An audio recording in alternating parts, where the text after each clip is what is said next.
Mukesh Ambani came to our college.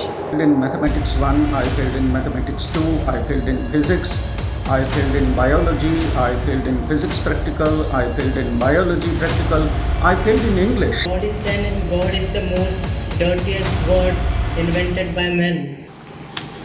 Hello and welcome to Vivaad with Ansh. Today I am very excited and you will ask Ansh आप तो इतना excited क्यों है? Because today I have a very special guest with me and I admire and respect him a lot, and is none other than the Director of Schools of Liberal Studies, Professor Nigam Dave. Sir, welcome to the show. Nice meeting you all. Same here. Sir, मैंने आपको जब भी invitation send किया तो I was expecting कि he is a busy man, तो 3-4 घंटे बाद रिप्लाई आएगा. तो you literally instantly replied me. Were you interested in podcast before? No, it is never about podcasting. I always believe that business is one thing and busyness is another thing. So, business should not make you believe that you are so busy that you are not able to answer the people who are surrounding you.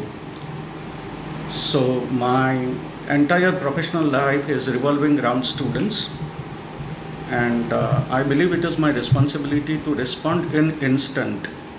I might not be picking up the calls because I sometimes remain occupied in meetings or in classes, but I'm super active on WhatsApp. So the moment I get any message on WhatsApp, irrespective of whether it was an invitation for podcasting or for any other thing, I generally tend to answer, and all my students, including the alumni who have passed out, will bear testimony to this.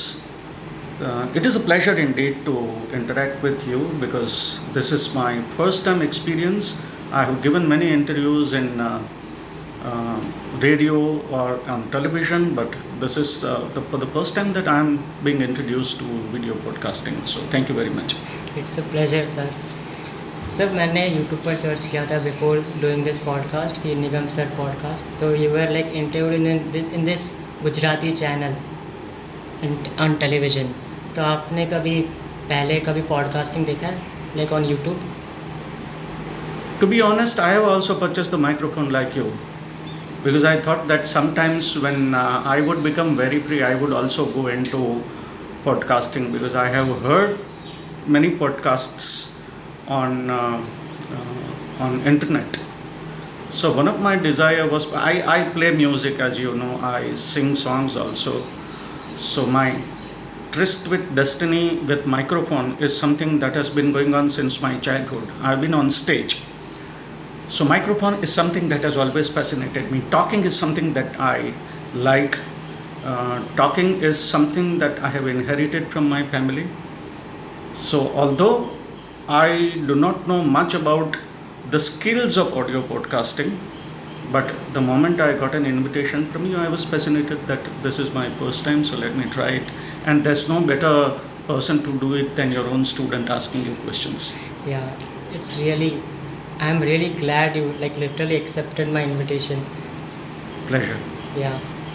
Okay, so sir, आपको India में जो podcast है वो आपको पता है कोई podcast है? नहीं, मुझे आपके बारे में सबसे पहले पता चला है. So you are my first hero. It's a pleasure knowing that. So मैं बताता हूँ आपको जो फेमस है mainly there is a guy beer biceps the channel. तो पहले वो फिटनेस था, now it's the podcasting the Ranveer show. There is his name is actually the Ranveer Allahbadia, and the second guy is the Dostcast. He is Vinamr Kasana is the fastest growing in the world for the podcasting, right? So before delving into your childhood, I want to know when Mukesh Ambani came to our college, what was the qualities that you see in him that make average people very different from him, because he is a millionaire.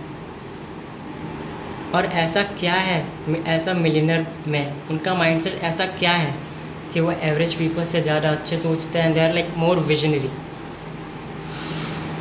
This is a complicated question, but I would focus on my own interpretation of his success because when Dr. Mukesh Ambani came to our campus, and he is the president of our university. And post-COVID, it was his first visit. Before COVID, during convocations, he was a frequent visitor. And I had the pleasant opportunities to attend some of the meetings of Board of Governors of PDU in his own office in Maker's Chamber in Mumbai. And during his last visit, and when he came to PDU, what I have observed is quality number one is his humbleness. I think any successful person needs to stay rooted to the ground, because we are all Homo sapiens. We walk on two. We don't fly, we walk. And when we walk, we require solid ground beneath us to be able to walk. And therefore, being rooted to the ground is something that any leader should have. And I can bear testimony to it.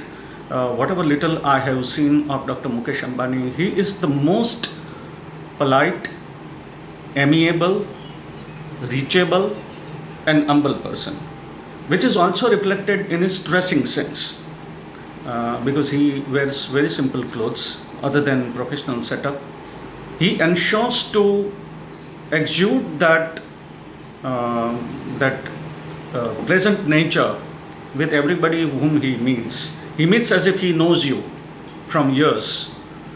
So that is one thing. Second, irrespective of being humble, because there might be many people who are humble but who are not as successful as Dr. Mukesh Ambani. Yeah. You require anticipation, quality of anticipation. There's a difference between prediction and anticipation. So any successful person, to be very, very successful and impactful, you require vision. So you need to think about what would happen 30 years down the line, 40 years down the line, and then work very hard. You know, my classes, I talk about passion, I talk about purpose, I talk about perseverance. So once you have the passion, once you have the vision, but if you do not have the perseverance to stay stuck to your dream, then you might lose the race. There's no point in having a vision, having a dream, and not being able to articulate your dream into reality. So I have seen sometimes when we used to make presentations to Dr. Mukesh Ambani, we would be on slide number 2 or 3. But he would ask us questions that might have been answered in slide number 15. Because each moment of his life matters a lot, not just to him, but to his company, to his shareholders, to his stakeholders, and to the nation. And therefore, being able to quickly decide and being able to implement your vision into practical reality is something that I admire about him. And the third one is Indian ethos. I remember during one of his convocations, during one of our convocation, he said that we are living in a world of 2G, 3G, 4G, 5G, but beyond that, all students need to respect their Pitaji and Mataji. Now, this is something that is very fabulous. Coming from him to students who are emulating him, it shows his sanskar, it shows his culture, and therefore any person who is rooted in the culture, whatever country one represents, I think that person is bound to be successful. Wow, it's so interesting to like analyze that what successful people have and what average people have. What do you think, like why average people remains average? Because society ने इतना दबा दिया है कि like they can't think very high, so like can't think like Mukesh Ambani. Everybody doesn't need to be Dr. Mukesh Ambani. So let us accept the fact that what is our definition? Sorry to slightly disagree with you. What is our definition of being average? I might be a sweeper on the road. Now, in your eyes, I might be average, but in my eyes, I am doing pretty good. So, I think as long as you are happy in doing what you are doing, as long as you have your own inner perception and integrity that you are not compromising with, irrespective of what profession you follow, I think you are not average. We are not meant to be average.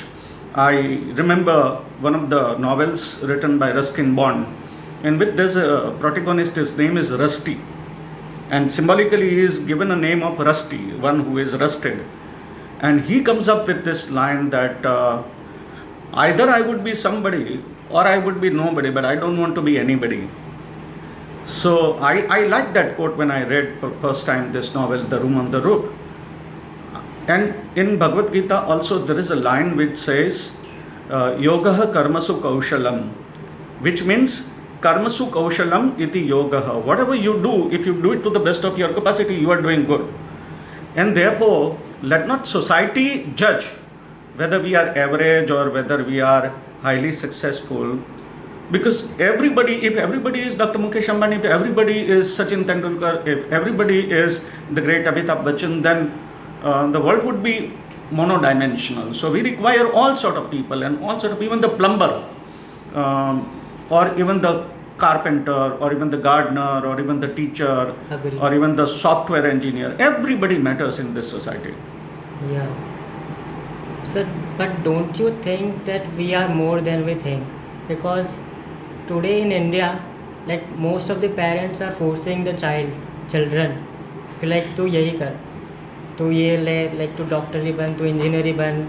Like most of the जो students होते हैं, they can't discover the others things there are. Like I am glad कि मैंने content creation भी देखा. I was consuming since childhood, and I know कि मेरे को यही करना है, content creation and all that stuff. So don't you think parents are like repressing their, like making the boundaries around the child? There are two ways of looking at this thing. If you want to be talking on the side of the larger mass, who has either not discovered himself or herself, or who are yet to discover himself or herself, I would say every day in the morning when the sun goes up, a new day starts. So today is not yesterday, and today would not be tomorrow.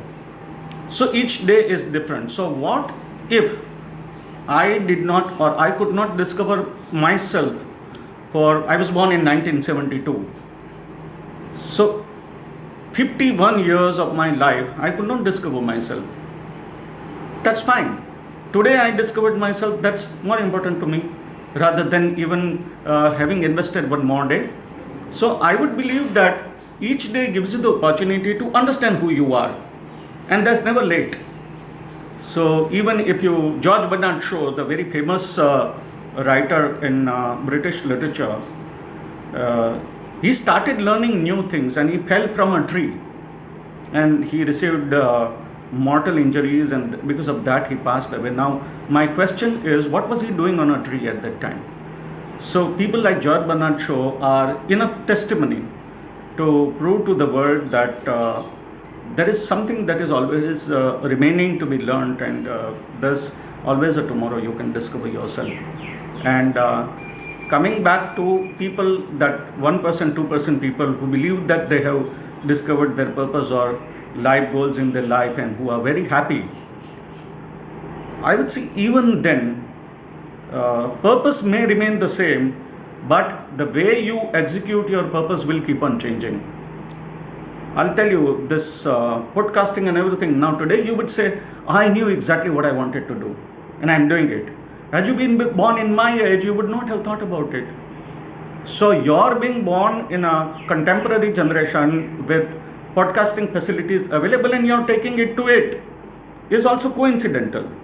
Now somebody living in my age would have had worked in radio station, traditional radio station, and would have answered like that also. So we each keep on learning. Talking is a singular goal that you have, that I have.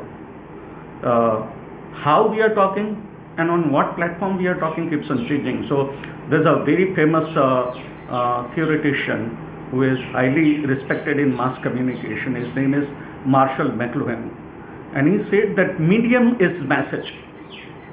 So how the medium, what is the medium through which the message is being passed on, is more important than message. I would believe message is also important, because medium keeps on changing.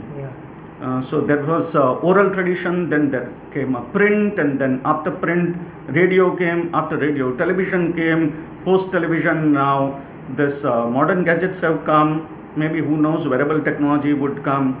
So things keep on changing. So one saying that I exactly discovered what I wanted to be is still half truth. So we need to keep on evolving, and we need to keep on discovering ourselves every day. Okay, so I will come to that point at the end of the podcast, like how we can discover ourselves. So let's first of all now delve into the topic of your childhood. And I am eager to know, how was your childhood? Like, if I'm saying right now, the way you conduct yourself, the confidence, the charisma, you're very like certain of yourself, right? So were you also like in the childhood same? I would say there was a lot of freedom for children during those days than what you There have was no today. social media. Because point number one, we never had social media. I'm a social media user, so don't get me wrong. But there was enough thing to do other than being on television, because television always started at 7:30 in the evening. Before 7:30, you don't have anything else. So you could invest your time in discovering who you are. Plus, my school, its name is Dakshina Murthy. I believe it is the first school which started the Montessori education. So I'll tell you a very interesting thing. You would envy me. In my schooling from standard 1 to standard 7, there used to be a very interesting system that if you score well in 3-month exam and in 6-month exam, and combining this, if you get a certain score, then you are exempted from examination and attending classes after 6 months. So that was a boon. I mean, we used to work very hard to get that score, so that after our 6-month exam, we would have an extended vacation. So that vacation allowed us to devour all the books that we wanted to read, or play cricket just like that, and just move around, just investing ourselves. Plus my family, they were all good talkers. So my father was also a very good speaker, and my mother and my relatives. So they started training me for public speaking right from a very young age. I remember my first radio talk was when I was in standard 5. And back to back, today people know me because I teach Mahabharata and Bhagwat Geeta. But there was a time when for 6 years back to back, first 3 years my real brother won the quiz competition in Mahabharata, and next 3 years I won. So there was this 6 year span which made me aware of my abilities. I was always a very average student. You were average student? I was very average student academically. I don't regret, because at the most, even if I would have struggled very, very hard, I would have got maybe 6-7 percentages more than what I got. So I was not for that. I decently passed, and during those days, passing decently was a matter of pride. So the parents would celebrate even if you get 60, because nobody used to get above 70 or 80. These days everybody gets 90. So there was never any pressure on me. Although my family was in academics, there was never any pressure on me to chart out the way I wanted to do things. And I have told my story to everybody, and I'm very happy to share it here for anybody who has failed in life. I was the first instance of being a student who failed in 11th standard in my school in all subjects other than chemistry practical. So I failed in mathematics 1, I failed in mathematics 2, I failed in physics, I failed in biology, I failed in physics practical, I failed in biology practical, I failed in English. You failed in English? I failed in English. So the only paper, I would not call it paper, the only course that I passed was chemistry practical. I don't know how. And I would not blame my school. I actually did not work very hard, because by that time I discovered that I was not meant to be for science. So I had taken a faulty decision of being a science student. But I had represented my school at national level in number of competitions. So my school graciously allowed me gracing marks, and they put a condition that we would pass you, but you need to leave the school. And leaving the school was a disgrace, because somebody who is chucked out from the school, no other school would accept. So that became a turning point in my life, and I realized that I also need to be serious in my study. And when I got my first job, I went to the teacher who used to doubt me. So one of my mathematics teacher, he really worked very, very hard to teach me. I mean, he tried all his tricks in the bed. Ultimately, he got so fed up with me that he wrote on my notebook that you are a very good talker, but merely talking doesn't help. You need to prove your worth. So that I could not understand much English at that time. I remember exact line that he had written, worth is to be proven. So I had taken it to my heart, and when I could start talking in English, and when I got my first job, the first person I met was my teacher, and I said, this is dedicated to you, and this is dedicated to your correction that you suggested to me. So I think my childhood was ups and downs, but I had enough backing from my parents. So my suggestion to all the parents who might listen to this podcasting, whatever your child is, and I corrected him just few moments before, that nobody is an average. So I might be an average person in mathematics, so be it, but I can do something exceptional that others cannot. Yeah. So each person, each flower, I mean, you see PDU garden, there are a number of flowers. Each flower has a different scent. Each flower has different color, and each flower thrives in different circumstances. Some flowers only bloom in winter, some flowers only bloom in summer, but flowers are flowers. Interesting. I suppose those were the days जहाँ पे लोग people were more productive, because nowadays people are more engaged in social media. Sir, what was the first job you did? Like teaching only? It was a semi-teaching, because during my time, jobs were not in scarcity. So it was a guarantee. My teachers used to tell me that if you don't get a job in first 2 months after you pass out, I will start giving you salary. So that was the confidence that my professors had, and they knew I was a good student by that time. So there was never any doubt of me being able to speak English or getting a job. So I got my first opportunity to teach a college where there was a new course on diploma in business administration. So they invited me. I was very young. I was 22. So they invited me to teach almost the people of my age. I went there and I started teaching. 3 months I taught, and then I got a job. I got my first job in Ahmedabad. I've studied in Ahmedabad, for your kind information. I studied at St. Xavier's College, Ahmedabad. Then I went back to my hometown, again came back to Ahmedabad, because Ahmedabad always fascinated me. Where's your hometown? My hometown is Bhavnagar. So I went to my hometown to do my masters. Then I again started missing Ahmedabad, because I believed Ahmedabad or Mumbai or such cities have that unique charismatic quality that people who are willing to invest their time in their career, they get what they want. So I came back here and I immediately got the job. I got my job in the only women's commerce college at that time. It is in Maninagar. I worked there for 18 years. 18 And years. then I heard about a new university coming up. Its name was Pandit Deendayal Petroleum University. I came here. It was very difficult to imagine that this university will reach the height that it has today, because there was a single patti road, and there were no buildings. There were no buildings right from Baijipura to, there was no GIFT City. There was no Pakka road. And this university had hardly 4 or 5 rooms.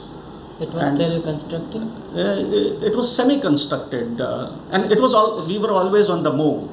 So if all the rooms required some additional facility, we would move out to Gandhinagar and we would take our classes there. But there were people who trusted us at that time, And luckily, I also trusted this university, and they trusted me. So it was made for each other. And then I started realizing within 1 or 2 years that this university will surely come up the way it promises to be. We are pleasure to have you, sir. By the way, this is from all the I, students. I would purely dedicate my being with SLS to my engineering students. I like SLS.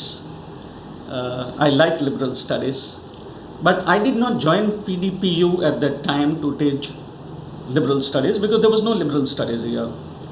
But then the fact is there were 240 petroleum engineers from all parts of India, and they were exceptional. They were very good. All that they wanted was a teacher who could invest his time for students, and I had plenty of time to do that because there was no administrative responsibility. So I became very popular naturally among students, and those students started spreading good message about me, and that was noticed by the management of that time, and they elevated me to this position, and then SLS started.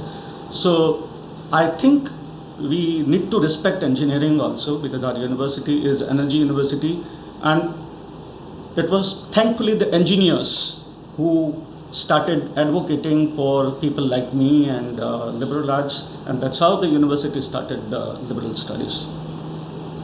Sir, when I first taken your first lecture, I still remember आपने वो पेड़ के पास करवाया था. I still remember. आपका जो lectures होते हैं sir, it is very different. I was literally hooked. Everyone is silent and only listening to you. And I got to know now because you're from since childhood you are a public speaker. तो वो बहुत बड़ी बात हो गई, अच्छी चीज़ हो गई. तो sir, that by the way, that's an interesting report. कि what is the number one fear in the world? And the first is public speaking, and the second one is death. So what do you think? Why people fear public speaking? That is difficult because each person would have different reasons to fear. Luckily, I got the stage from beginning. I was made for stage. I cannot imagine myself other than microphone. So mic is something that I always enjoy. My university also knows. My former organization also knows. My students also know that I like talking. So talking is something that I can do endlessly for hours and hours and hours and don't get tired. But about content, I think it comes with a lot of reading.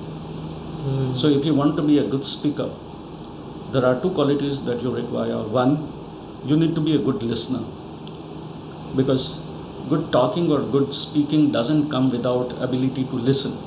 So English language, which I learned the hard way, is a music. English language has music. It has, if you speak well, people will immediately ask you, what is your education, where are you from?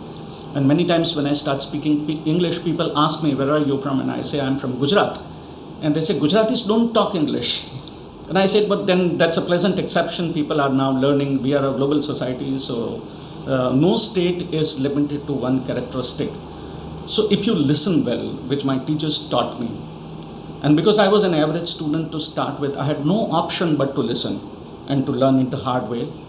So I think my first moderate success I would attribute to my ability to listen at that time. And second one is good reading.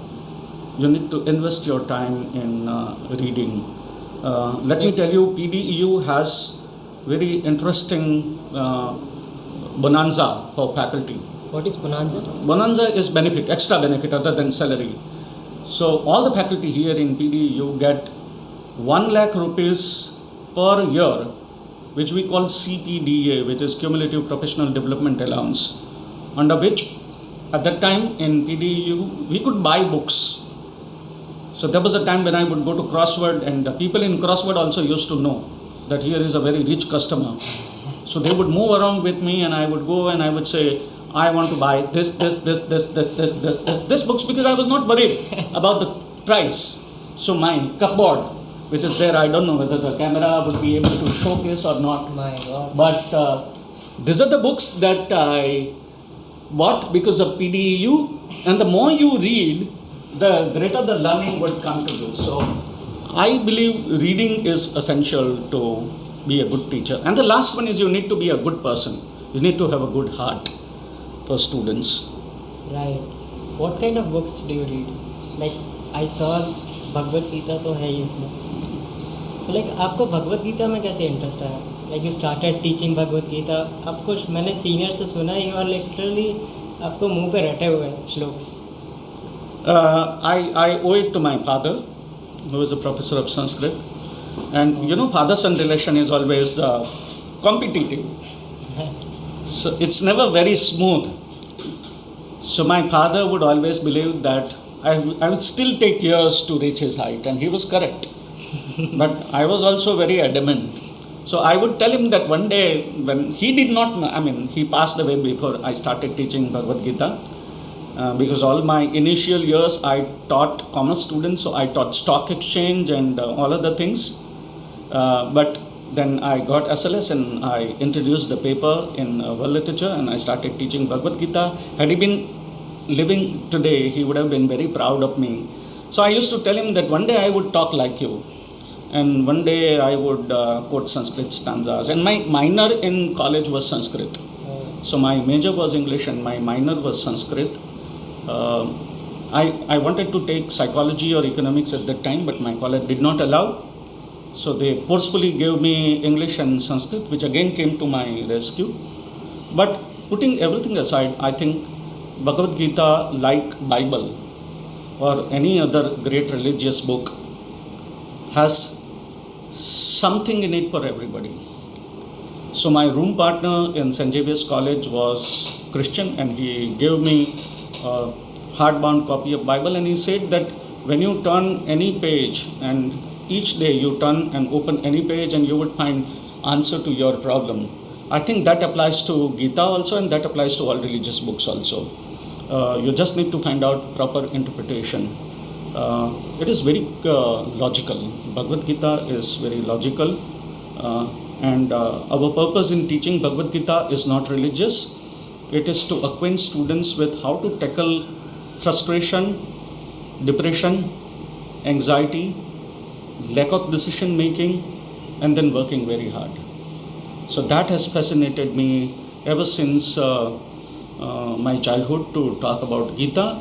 And I remember there is a Gujarati poet, and he's a very famous poet, Krishna.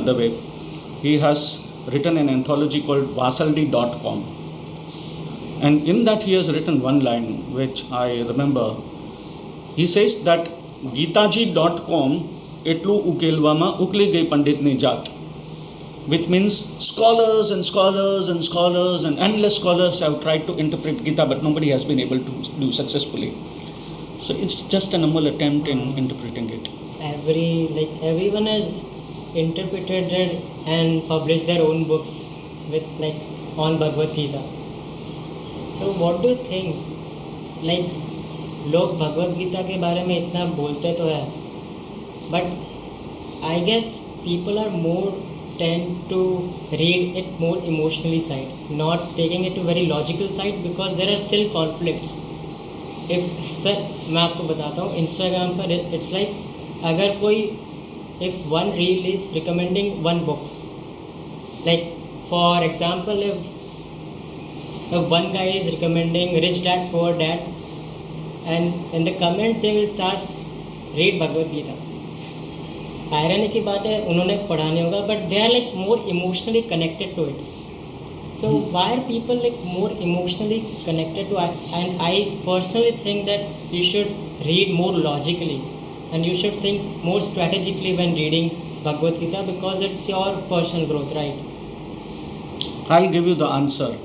I have never watched a single episode of Game of Thrones. I have also not watched a single episode of Panchayat. But still I know the name. I know that they are popular. So people know that Bhagavad Gita is popular. People know that there would be something in it why a lot of people are endorsing it. And therefore, even if they have not read, it is always good to know that there's a book still to be read. Who knows? Maybe people will find out time and someday start reading it. So you are attracted to आप लोग जो Instagram पर करते हो, movie का teaser आता है, teaser, और अगर टीज़र अच्छा है तो लोग मूवी देखने जाएंगे. तो somebody like me or you talking about Gita even for 2 minutes in podcasting, who knows, it might inspire people to read at least some chapters in Gita.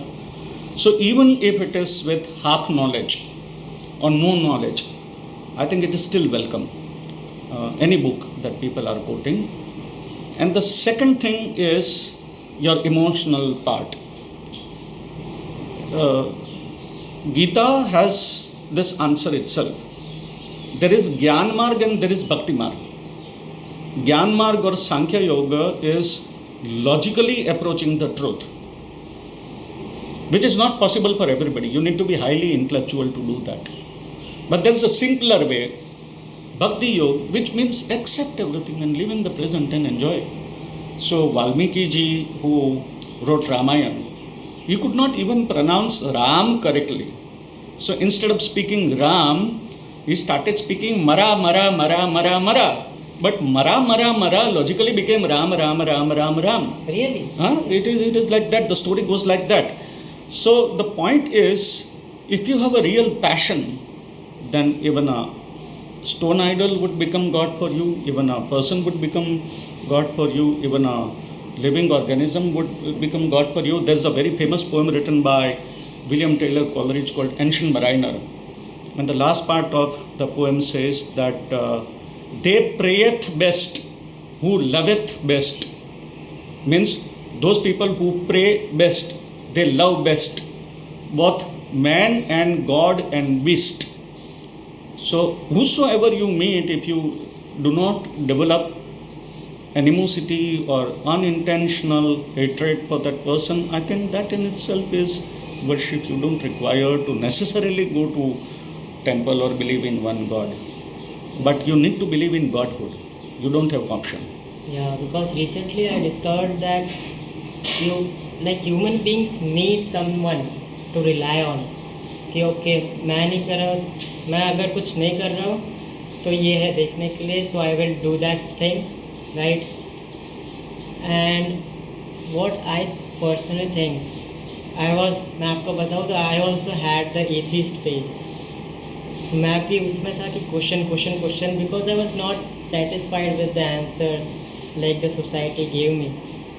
So I started like searching it on YouTube about, so I also found some atheist channels. So they also they had only one question: what's the proof? They were, of God. Yeah, they were just stuck in the one question: what's the proof? But I guess I'm more inclined to think now that you need God. I'll give you the answer. There's a very interesting story, and even if it is a story, I do not know the authenticity of the story, but this is a good example for all those who are listening.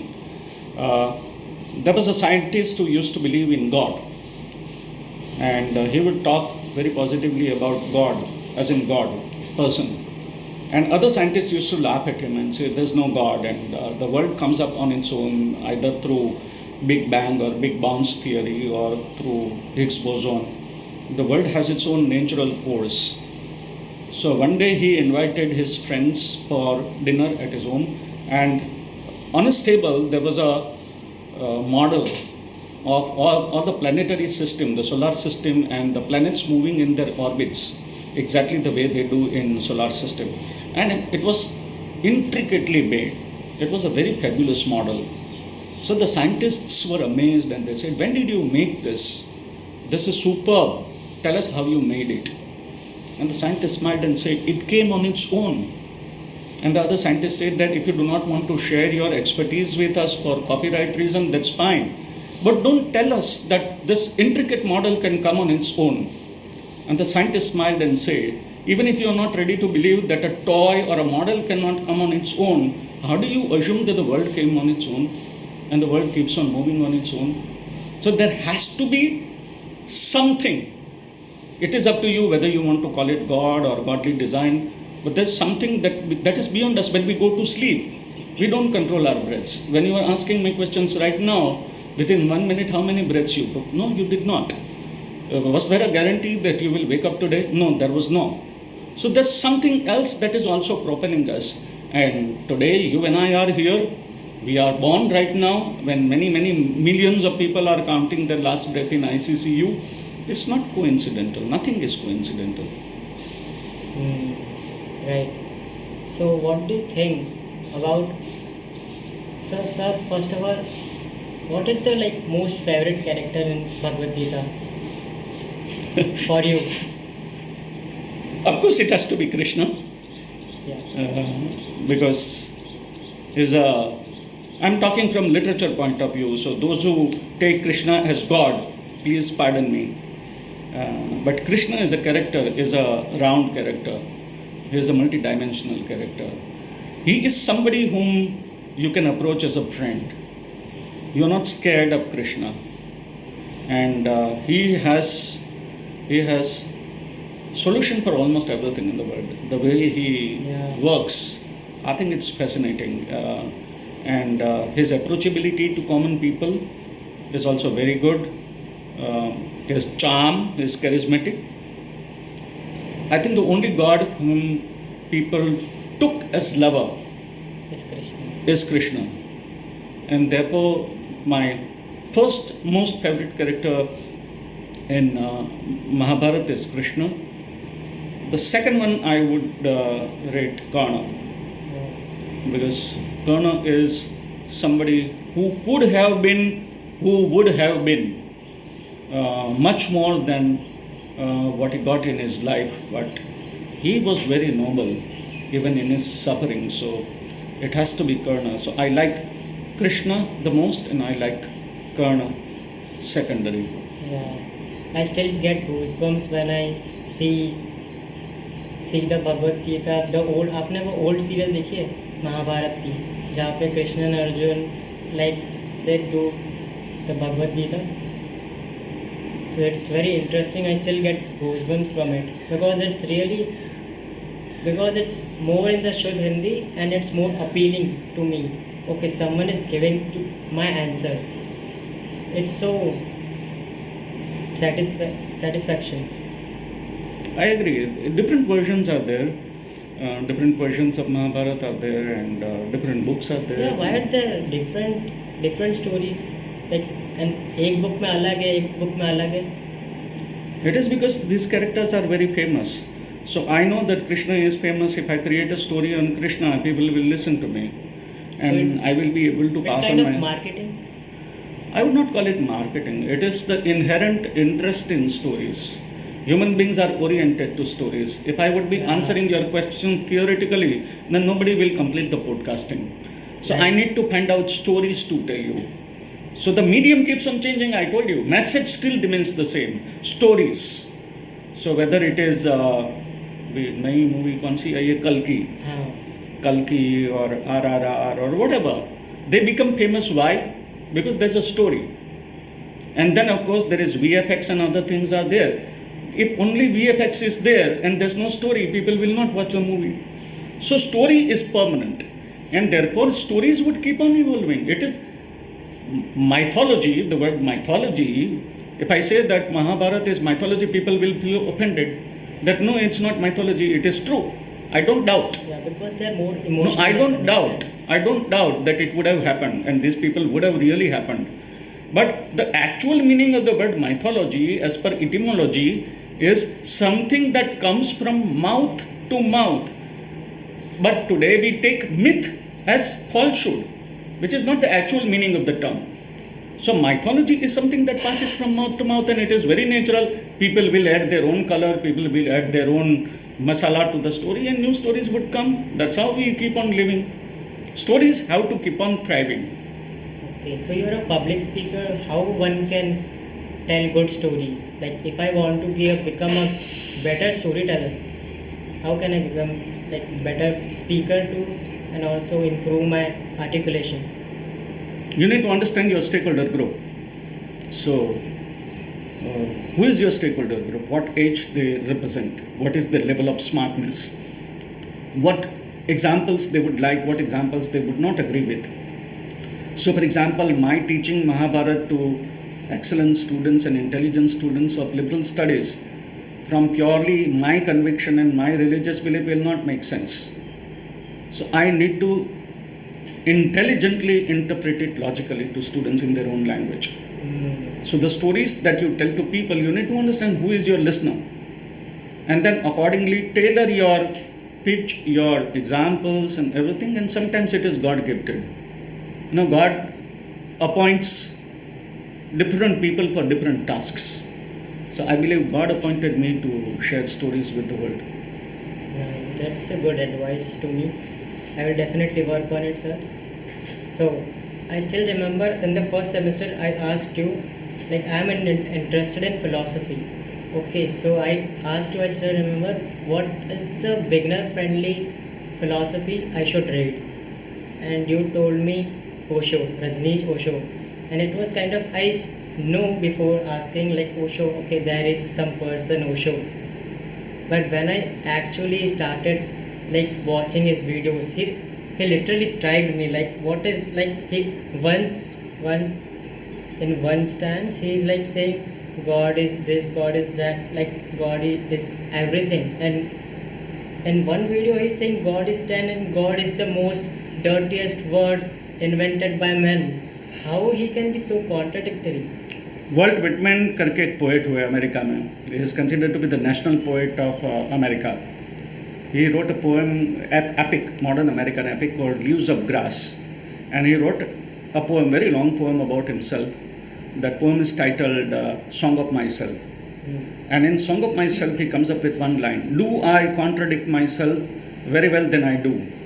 I am large, I contain multitudes. So if you take Krishna for example, Krishna आज ये बोलेंगे, कल ये बोलेंगे, तो आप कृष्ण को पूछ नहीं सकते कि आप कल तो ये बोल रहे थे, आज ये बोल रहे हो, तो कृष्ण आपको आंसर देंगे कि कल था, आज है, कल मैं दूसरा था, आज मैं दूसरा हूँ.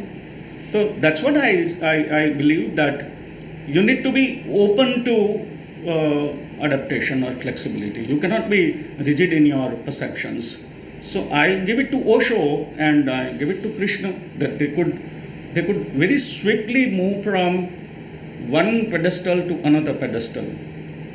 So when was the first time you read Osho and you were like very struck and shocked? No, I was not shocked because my family taught me to read extensively and accept good in whatever I find. So there was no censorship for me in my home. And my father, with his limited decent salary at that time, he used to buy a lot of books for me. Before PDU started buying books for me. So I had that fortune.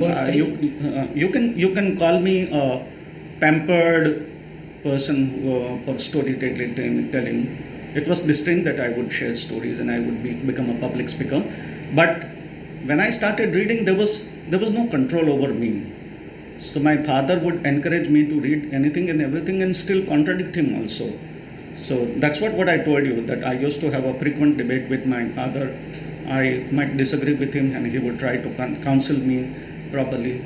But we had that freedom. And therefore, when I read Osho for first time, and when I still read Osho today, I don't understand everything that he talks. I might not agree with him on almost everything he says, but even he doesn't expect me to read. There's a new theory in literature today called reader response theory. They say once the writer writes the book, the writer is dead, the author is dead, and then it is the reader who interprets the story. So when a film director produces the movie and says, my movie is excellent, why did you not watch? So I would say it's my hard-earned money, I would watch if I enjoy, I would criticize the movie if I don't enjoy. So the reader decides. So I may agree with many things, I may not agree with many things. Yeah. Osho is like, for me, I also don't agree on everything he says. But I was recently, the other day I was watching him and he was saying that you should live in total consciousness. Because the world has transformed a lot, so you should not like worry about the past. Why should you worry? Let's just like live in the past with total consciousness. So my question to you is like for the students, what do you think why most people can't live more logically? Like they are more tend to like think emotionally and they are like okay it is what it is. कल देख लेंगे यार वैसा. I think that's the last hope for humanity, being emotional. If you are logical, I see the buttons here in this microphone. If you turn this at a certain pitch, if you turn this at a certain pitch, it's very accurate. I am not accurate. I decide, I commit errors, I fail, I thrive, but I have the freedom. This microphone doesn't have the freedom. If you switch it on, it cannot automatically switch off itself. And therefore, being logical all the time, you turn into a machine. So these days people are talking about cyber physical interface, and my researcher is also working on the same. We call it HCPS, which stands for Human Cyber Physical Interface. Human is important, and what makes you human? You are emotional. So being instinctive sometimes helps. I read in today's morning Rohit Sharma's interview somewhere on some channel. I read that he said that I had certain target in my mind, like on yesterday's pitch, 160 could have been at par score. So he said when we were 110 or 120, I had 140 in my mind, but I did not tell my batsman that you reach 140 or 150, because he said that most of the Indian batters these days, they are instinctive. So they decide instinctively, and they decide on their own what target they should reach. So he said, as a leader, I don't stop them from imagining what they want to do. So being instinctive sometimes also helps. Right, I agree. What do you think, how one can live in the present moment? Because like for the students perspective, more students are like living in the future कि आगे क्या होगा, but still in the present moment they ruin everything and like do what their surroundings are telling them to do and not worry about the past. What can one individual or student can do to not like worry about the past and more focus on the future and peace? I would slightly correct, I beg your pardon, I would slightly correct yourself. It is not good to live in past, it is not too good to live in future. One of my colleagues, former colleagues, he discovered some old photographs of mine and he started sending me those photographs, and I discovered that I looked very young at that time. Now my appearance is bound to change with age. Can I control? No, I cannot. So past has its own impact, present also has its own impact, and future would also have its own impact. And therefore I think it makes sense to stay firm on a day-to-day basis. You have heard me talking in class and I say each day is a birthday, because you never know when you would wake up tomorrow or not. And therefore you have today, at least right now you have today. I just got a call and I just got a visitor and I said no. I don't know whether camera has caught it, but I just said no, and my phone came and I just immediately discontinued the call, because to me right now you are the stakeholder and I'm living for you right now. Once you go and I will meet somebody else, I will totally devote myself to that person. That's So the quality of a good human being. no, I think it is the quality of all human beings. It's just that I don't blame people also. I don't blame students like you also. You have more competition and you have tougher challenges than what I had during my time.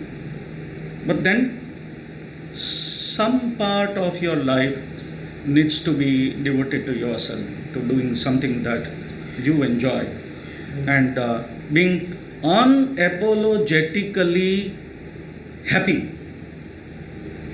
about what you are doing. That's something I think that would really make you happy. Many people might not want you to be happy. So when something bad happens to me and half of the university knows that something bad has happened to me, they would look at my Instagram post and Facebook post, and I would upload 2 more posts on that day just to discourage them कि देखो आप जितना मान रहे हो इतना unhappy मैं नहीं हूँ. So my point is, I mean, nobody can be perfect. Yeah. I might commit an error. Somebody from my stakeholder group might commit an error. I cannot control everybody's life. I cannot control everything in my life. But at least I have the freedom. I have the license to be happy. So whether you want me to be happy or not, I would be happy. I would keep on motivating myself. I would keep on petting myself. That's a great thing. But most people are so like, I personally think that self-talk is a very important thing. But most people lack it. Like when you said this thing, okay, I motivate myself enough to like be happy, right? So what's your take on like self-talk? ये वो हम कोई ना कोई तरीके से तो करते हैं ना. I don't know. What is the most favorite food item that you enjoy? Pav bhaji. Pav bhaji. Okay. Now to you it might be pav bhaji. To somebody else it might be something else. So at least you were able to decide that you enjoy pav bhaji, whereas somebody else might not be enjoying. So if you have the freedom to decide what you like, similarly you have the freedom to decide what you like in life and what would make you happy. So there's no external necessary trigger or stimuli that you require to be happy. Everybody cannot talk like me, and there might be better speakers than me, and I cannot talk like them. I told you just now, everybody cannot reach the extended impactful position of Dr. Mukesh Ambani. So it's okay. He is above par. I might be at par. Somebody might be below par, but that's my perception. But I am talking about the self-talk thing when you are willing to do something good in the future or consider your task, but you start talking negatively to yourself. It happens more in this age. So like Overthinking. Yeah. I think overthinking, that happens to me also. I remember during, you were 23 batch. Yeah. During, I think during your entrance examination only it was raining very heavily. It was during your admission. So the day before, Dr. Hamik Vaishnav and I were moving around in the campus, and we were arranging almost everything, and it was very smooth. I just asked him a question at that time, what if it rains? And he said, no, why are you thinking of rain? There is no indication that rain would come. And on that day, on the day of entrance examination, my son called me at 6 o'clock in the morning and he said, Papa, क्या करोगे? इतनी बारिश आ रही है, कोई बच्चे आएंगे ही नहीं आपके entrance exam देने के लिए. So I got very nervous. Because entrance examination of School of Liberal Studies is always a festival for us. क्योंकि हमें ये तो पता है कि लोग आएंगे, and we cherish and we enjoy that. So then people told me this time that don't even think about rain this time. Because if you think about rain, then rain comes. But I think self-visualization helps. So if you think positively, positive things happen. If you don't think positively, negative things happen. So it is important in your own limited vocabulary. जब आप अपने साथ बात करते हो तो आपकी language तो आप खुद समझते ही हो, आपको कोई स्कॉलर होने की ज़रूरत ही नहीं है. आप अपनी बात तो खुद समझते ही हो. आप अपनी खुद को ऑनेस्टली परसीव भी करते हो कि आपकी कैपेसिटी क्या है, स्ट्रेंथ क्या है, वीकनेसेस क्या है. तो if you self talk to your self properly, I think most of the things would fall good. Right. But I guess surroundings are more conditioned more negatively, I guess. So the surroundings make, if I am like back in the days when I was thinking like I want to be a content creator, the other people were like, क्या करेगा भाई तू इसमें? So it was like this. So the self-talk also became negative automatically, right? So do you think surroundings really make an impact? As one of like Pratik sir, when I was like, he was teaching psychology, he even said that success also depends on the people you surround yourself with. Because जितना आप success like जितना आप अच्छे लोगों के साथ घूमोगे, like more the winner mindset, you will also think like that and you eventually like become successful what you want to do. English proverb says that you are known by the company that you keep, but you don't have options to keep the company these days. Just say, for example, I am working in a workplace. All the people around me, I cannot change them. I might try to change them partly, but they also have the freedom to be themselves. And therefore, I think selecting people who are falling into your ideology might be an error also, because sometimes people who contradict you, sometimes people who are having a different ideology than you, they also help you to learn. Yeah. So you don't have many pleasant options in life to decide your surrounding. I was born in India. I would have wanted to be born in Switzerland. But the fact is, I was born in India and I'm a very proud Indian now. I was born in Gujarat. It was not decided by me, but I enjoy it. I am a teacher. I am not a business person or a cricketer. So be it. Whatever comes to me, I would accept it. And I would accept it wholeheartedly, and I would enjoy what I do, rather than trying to change the surrounding around me. Surroundings will never change. That's quite inspiring to me. What do you think, like, does surrounding matter? But Partly yes, but surrounding also is a mental state. So the mental visualization process is where you are anticipating. You have a Vivaad today, let's say. Instead of this audio podcasting right now, I am a person who is asking the question and you are taking my Vivaad. And therefore, if you come with mental visualization that there might be tough questions, even my simple questions would appear tough to you. So happiness is a state of mind. Okay, interesting. So let's discuss about now your body language. You are a body language coach, right? So how did you, like, आपको interest कैसे आया? Since childhood it was there कि like, okay, I am an observer, I observe every body language. I do that actually. I think many students, people who passed PDU, they still remember me because of three reasons. One, they got my body language classes. Second, they talk about Geeta. And the third one, they sometimes talk about Jonathan Livingston Seagull, the book that I keep talking about. I don't know when I took to interpretation of body language, but maybe it was when I saw some of my teachers and instinctively I liked them, and some of the teachers instinctively I did not like. Now they were all scholars, they were all good teachers. Some of the people I liked, I would sit for eternity in their class and would keep on listening to them. Some teachers, even if they meet me, I don't feel like asking them question even if I don't understand. So I got curious as to what makes common people build a judgment of other people.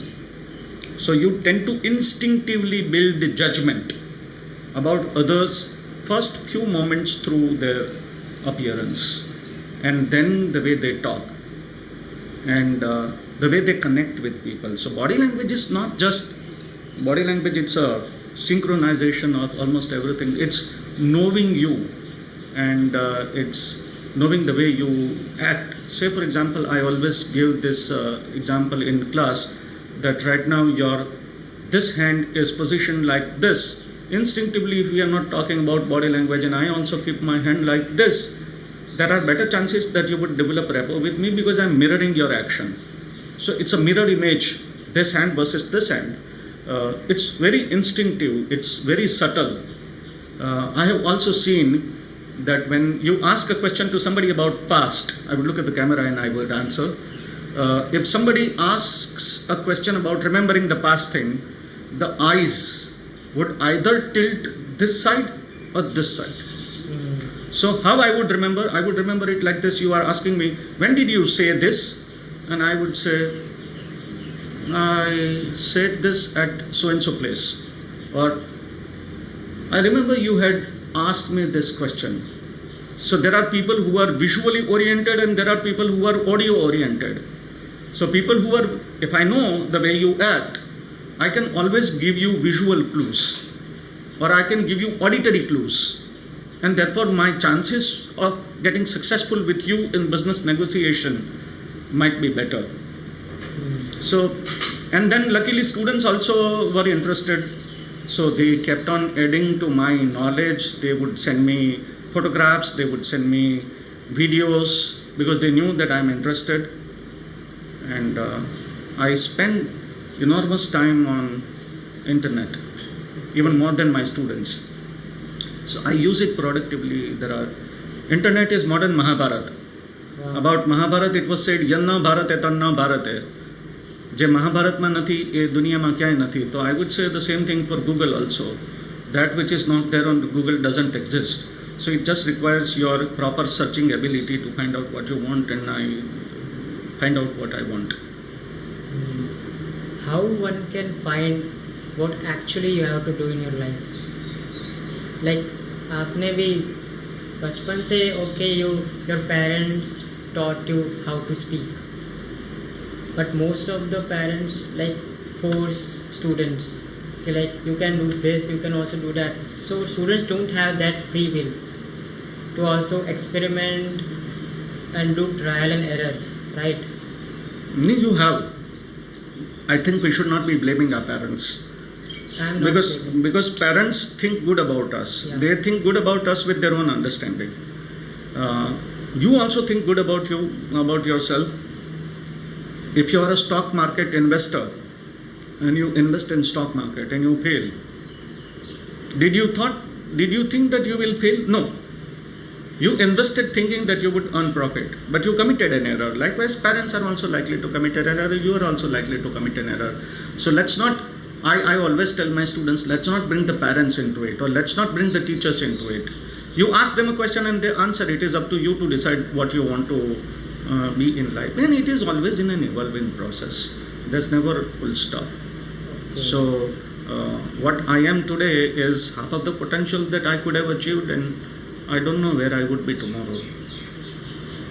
Wow. Let's discuss about, what do you think about, like, were you certain about कि I want to be a English and communication coach too? No, I did not get your question. Like आपको पहले से पता था कि नहीं पता था. मेरे teachers, I told you, my teacher would have had a heart attack if he would have known that I would be talking and teaching English to so many students. You are failed in English too, right? But it comes to you. Sometimes it comes to you. You never know. Rohit Sharma, for example, started as a bowler. He was a bowler. And later on he discovered that he can be a good batsman also. So you never know how things would take you. At some point of time you might focus more on something that you want to do, and you might get successful if destiny is on your side. So ऐसा नहीं है कि I never thought that I would be teaching or talking English. It's just that later on I started. I knew, for one thing I knew for sure, I was meant for stage. It's just incidental that classrooms in PD you don't have stage. But I believe myself to be a performer every day. So I was born to be a performer. So that is something that I enjoy, and I would keep on doing it all my life till I live. So इतना मुझे पता था कि मैं बोलूँगा, कहाँ पर बोलूँगा, क्या बोलूँगा, वो मुझे नहीं पता था. How one can find that I am born to do this? आपको पता चल जाएगा ना आप कौन सी चीज़ अच्छी करते हो. How people appreciate you. Why you are asking me questions? PD में तो दूसरे फैकल्टी भी है. आप मेरे पास क्यों आए? इसलिए नहीं आए कि आई एम अ डायरेक्टर. आप इसलिए मेरे पास आए because you would have thought that I would talk well. तो over period of time you would get compliments from people. आप बहुत अच्छा बोलते हो, आप बहुत अच्छा गाना गाते हो, आप बहुत अच्छा बजाते हो, आप बहुत अच्छा क्रिकेट खेलते हो. Your brand of playing aggressive cricket is something that we enjoy. आप बहुत अच्छी बॉलिंग करते हो, आप बहुत अच्छी पेंटिंग करते हो. So more people talk about it. I think it is an indication that you are doing that thing slightly better than others. Okay, so this is the personal advice I want, because like I want to be articulate. how can I be like more articulate enough to speak my mind? You need to be patient with yourself. At your age, I was not able to speak the way you are doing. So I used to sit on the last bench, and my teachers used to know me very well. So they would pick me up from last bench and would make me sit in the first row, which was a punishment to me. But that punishment made me the way I speak today. So we require time. I again would quote the example. You cannot be Mark Zuckerberg. You cannot be Steve Jobs. You might not be able to achieve the height of Dr. Mukesh Ambani. Agree. But you are you. So slightly make a better version of you than what you were yesterday, and then still tomorrow. Nice. How did you become the director of SLS? I think that I already answered. My engineering students started advocating about my rapport, about my qualities, and I think I fully respect my leaders, PDU leaders, all throughout, different leaders who have sometimes tolerated me and sometimes trusted me, and they have kept faith in the system. So I think it's all incidentally. I would have been still the same person had not I been the director of School of Liberal Studies. Maybe I would have had the less money, but I think I could have been more student friendly than what I am today, because my being director forces me to take a lot of unpleasant decisions. So if you are a leader, you don't make people happy. Leadership position is never to make people happy. So the moment you are elevated as a leader, you start making enemies and you start making a lot of people who don't like you. If I was just a teacher, then I would have a huge fan following. Yeah. So many of my students who still like me and respect me are old students when I was not a director. Because today I need to follow the system, I need to follow the processes. And processes are not always made for individuals. Processes are made in an umbrella. And you need to execute those decisions. So sometimes I believe leaders' life is whatever you do, 10 people would criticize you. So I tell jokingly that since 2009, there never has been a day in which some or other person would not have advised me, this is not how you run the school, you should run the school like this. So sometimes I become amused. ठीक है, लोग हैं, लोगों का काम है बोलना, हमारा काम है उसमें से फिल्टर करना कि कितना अच्छा है कितना अच्छा नहीं है. आप सब चीज़ लाइफ में सही नहीं कर सकते. It's not possible. And therefore you need to go instinctively. As long as you are a director, you are a director. The day I become a teacher, I would become a full-time teacher. The day I become a singer, I become a singer. The day I become a painter, I become a painter. So the roles and responsibilities are incidental, but who you are as a person stays constant. So you need to be the good person, irrespective of your designation. So my being director is incidental. My being a good teacher, if at all, or a good person is something that I like more about myself than being a director of a school. I would like to add one thing. There's a great quote I read the other day, that if you're not ready for hate, you're not ready for success. Jungle book में जो wolves pack, जंगल book में उसका leader का नाम है अकेला. There is अकेला, बघीरा, शेर खान, बंदर लोग. These are the characters in jungle book. तो भालुओं का जो ग्रुप है उसके लीडर का नाम है अकेला. एंड लीडर इज ऑलवेज अकेला. कि लोग आपको, people will try to murder you every single day. So you need to be mentally strong to resist the negative thoughts from your mind. You said you are interested in reading books. So what kind of books do you read? Like, is it fiction or non-fiction? Everything.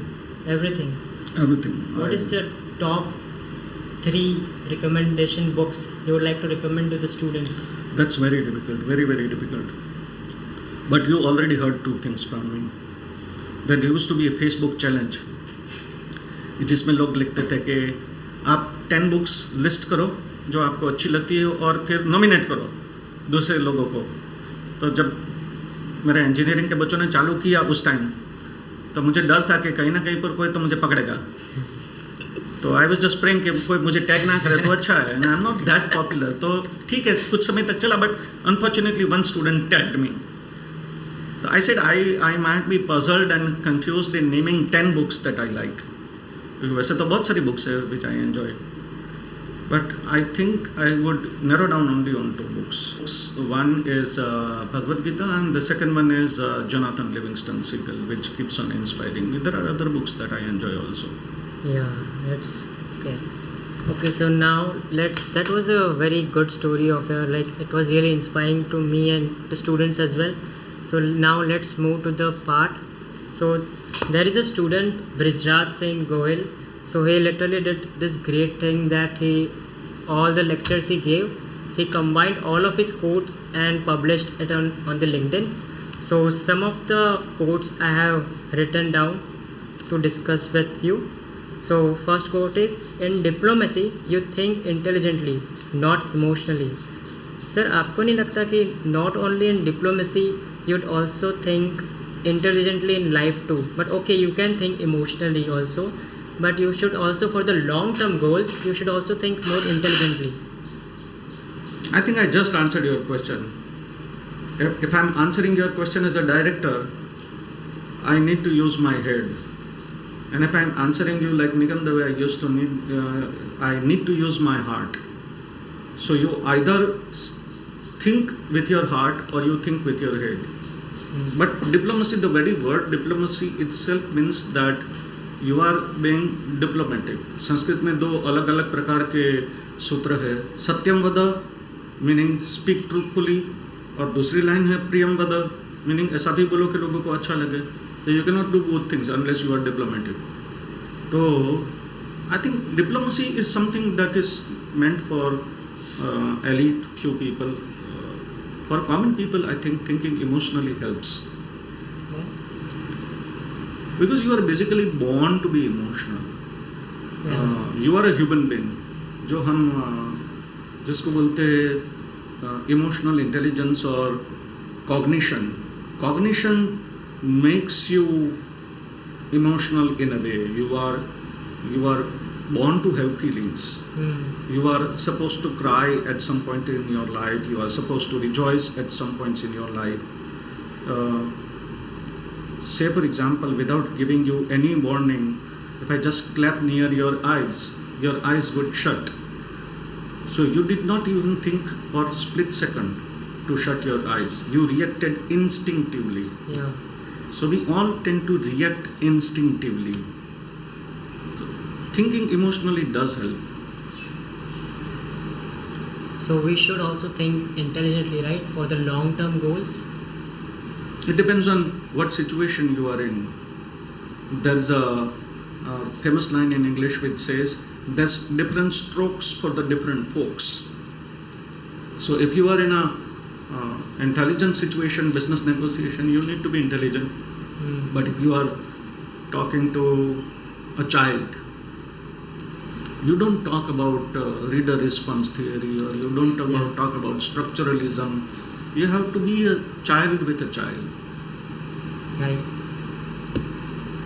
If I want to, like for personal advice, if I want to negotiate better, how can I negotiate better? You would learn it from your experience. Nothing comes easily. Life is a very cruel teacher. Yeah. So you would commit a lot of errors, as I have committed a lot of errors in my life, and you would learn. Right. So moving to second quote, which is, if you want to increase your net worth, increase your network. So मैंने आपसे ये बहुत सुना है. Even the content I consume on YouTube, they also said the same thing, the same quote. If you want to increase your net worth, increase your network. But they don't tell how one can increase your, like, grow your network. What does it actually mean? First of all, the correction, it is not my quote. I read it somewhere and I quoted it. So it is a quote of somebody else quoting this thing. It says, if you want to increase your net worth, you need to increase your network. Network is a reach that you have, extended reach. And only way of doing it is taking interest in people. So you need to take interest in people. I still distinctly know the students whom I follow on Facebook, Instagram, LinkedIn, what they do. So if they meet me, I can catch them by surprise. अरे आप तो 3 दिन पहले तो Bangkok में थे, या 3 दिन पहले तो आप न्यूयॉर्क में थे, 3 दिन पहले आप ये मूवी देखने गए थे, हाउ वाज द मूवी, और what was your food experience eight so and so restaurant, and they would be knocked of, saying, when did you get time to even follow each student and in spite of your schedule? I think you need to take interest in people. You need to respond. So if you are on LinkedIn and somebody tags you and you don't respond, it shows your arrogance. So in order for people to take interest in you, you need to take active interest in their lives. This is not encroaching on their life. There's a safe distance that I have kept with my students. I also get irritated if somebody calls me at 8:30 or 9:30 or 10 o'clock or 11 o'clock. I also get irritated, but I think most of the time you need to answer and respond. Yeah, I also think that you have to be more more curious, because when I was like in the phase of introvert, I was like literally just consuming content. But now I have like said to myself that you have to be curious, Ansh. Right? The inner child, everyone got. So moving to the third quote, which is, we have created a world around us which is very stressful.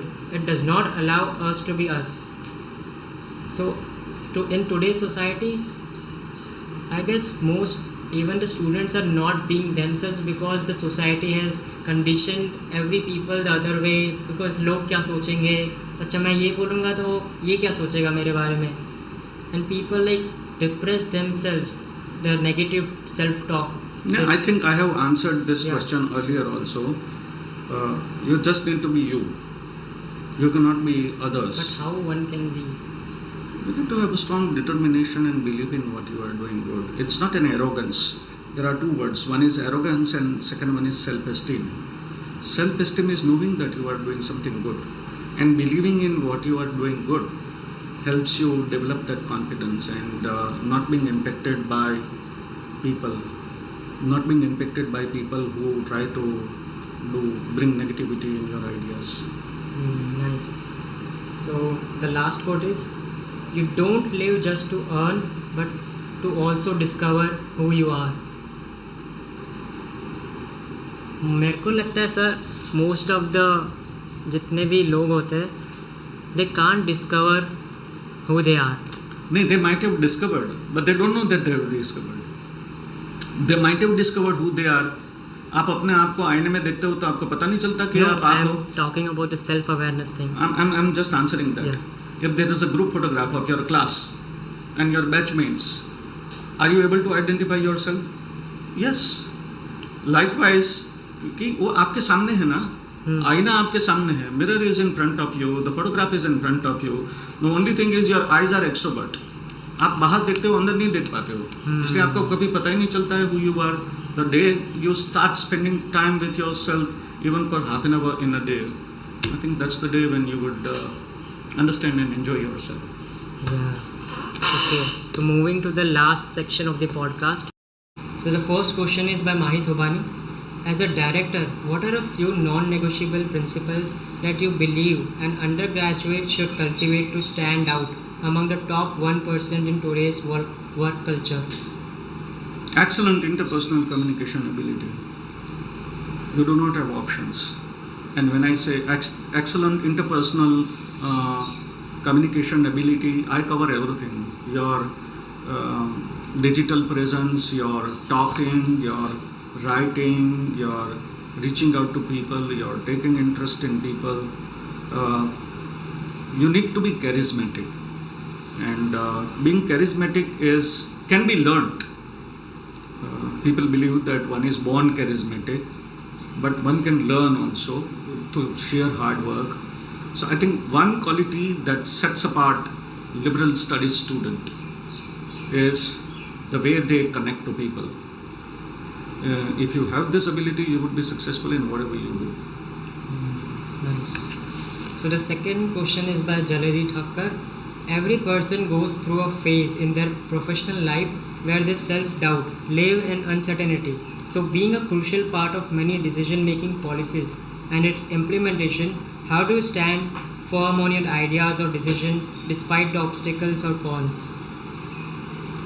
The doubts are likely to come because many times you are not certain. As I said, a leader is always akela. And people are just waiting to pull the carpet beneath your legs. So you need to be ready for it. I think the chair on which I am sitting, if I am not very fastidious about which chair I am sitting, whether I am sitting here or whether I am sitting here, that gives you confidence that irrespective of positions or the phases in your life, you would still continue to be a good person, you would still continue to be inspirational or motivational to people. But I agree with you, there are many things that you decide in life. There are many things that you don't decide, but others make you decide, and you need to execute. So that's a part of life. I think you need to live with it. Any leader is riding a tiger. If you get down from the tiger would kill you. And being on the tiger is also not very pleasant. Yeah. So you need to learn how to ride the tiger comfortably. Yeah, interesting. So the third question is by Ratnapriya Gupta, which is, what Mahabharata character except Krishna would you like to interact with and why? इन्होंने पहले से ही मुझे बांध दिया है. Other than, so I think I again answered that question. Other than Krishna, if I can ask questions or meet anybody, it would be Karna. Why? I find him heroic. I find him noble. I find him very loyal. Even if he was loyal to Duryodhan, that's fine. He was loyal, and he never compromised on his integrity. That makes him stand apart. He could have been the eldest of Pandavas, but destiny put him in adverse situation, but he never gave up in adversity. So that makes him shine out. Yeah. Okay, so the next question is by Harsh Arora, which is, how much importance should students give to money in the beginning of their career? Should give to? Money. Money. Money is important. पैसे है तो सब कुछ है. I think I come here every day for money, and students also pay fees for thinking that they will have a career and they will have money. So money is a central thing. You cannot discount. But how much of money you would be getting in your life and at what pace? That might be very tricky for us to know. I never thought that I would be in a position like this, or I would be earning the way I am earning right now. And I'm all thankful to my university for elevating all faculty to that height, where almost every faculty is very highly paid. But I think money is important when in middle of your career phase. So I would put it like this, that when you are a student, you need to focus on your skill building. You cannot think about money. It's all hope or optimism. It's not conviction. But when you start your career and when you are in a phase of, let's say, from 30-year age to 50, from 30 to 50, that's the time you should, like bell curve, you should go up. That's the time where you're not supposed to worry about your own personal front. You need to earn as much as you can, slowly running and not getting tired of hardship or challenges. And then when you reach my age, post 50, you can have speed bumps where you think, okay, ठीक है, कल क्या करना है मुझे देखने दो. I can afford to be myself and I can afford to not do things that people want me to do. I now have the option of saying no, this is not something that I would do. Even if that means my getting less money, that's fine. I now have enough cushion in my life. I have run all my life, so now it is time for me to focus on my family, on my own personal happiness, and doing things that I enjoy. I might still be doing the things that I find that makes me happy. But वो जो बीच का जो phase है, वो phase में तो आपको पैसे के बारे में सोचना ही पड़ेगा. Money is important. You cannot discount money. Right. Even if you are a philosopher, then also philosophy is a means through which you are earning money. Yeah. Okay. So the last question is by Harsh Rawal. What is one thing you regret in your life? I think I always wanted to be a musician or a singer, which I have partly compensated. I have money, I have spare time, I can spend some time on my own happiness. But I've seen a lot of those days there used to be, जिसको आप अभी band बोलते हो, उस जमाने में इनको orchestra बोलते थे. तो I saw a lot of orchestra, and because I was a good talker, I always felt fascinated with anchors, master of ceremony, जो स्टेज पर आएंगे, शायरी बोलेंगे. तो मुझे अच्छा लगा कि ये ग्लैमर है, लाइट आती है आपके ऊपर, यू आर इन लाइट, धुआं निकलता है, आपके पीछे बहुत सारे लोग, आप गा रहे हो एंड पीपल आर रिस्पॉन्डिंग. तो that's something that I always wanted to do as a person in my life. But मैं जो आपको पहले बोला कि there is head and heart, तो my heart always kept pushing me that you go full in music. My head told me that you have already worked very hard in talking, so you be a talker. So if I get another life someday in some birth, I would still want to go 100% in music. Something that I could not do completely in my life. I still spend a lot of time since I think 1994 to 2024. There has not been a single week where I have not taken to music or such type of exercise. But that's all a hobby and not a full-time activity. Okay. So the last thing I would like to ask you is, what's your advice for me? What's the advice? I think you just need to be yourself and keep on enjoying the things that you do. Never allow people to kill your happiness, because when you would be unhappy, a lot of people would be happy. And when you see them that they wanted you to be unhappy and you are happy and they are unhappy, you become happy. Okay, so on this note, if you are watching till the end, thank you so much for watching till here. And you can find Nigam sir on Instagram. All the links I will give on the description below. You can check it out. And thank you so much for watching.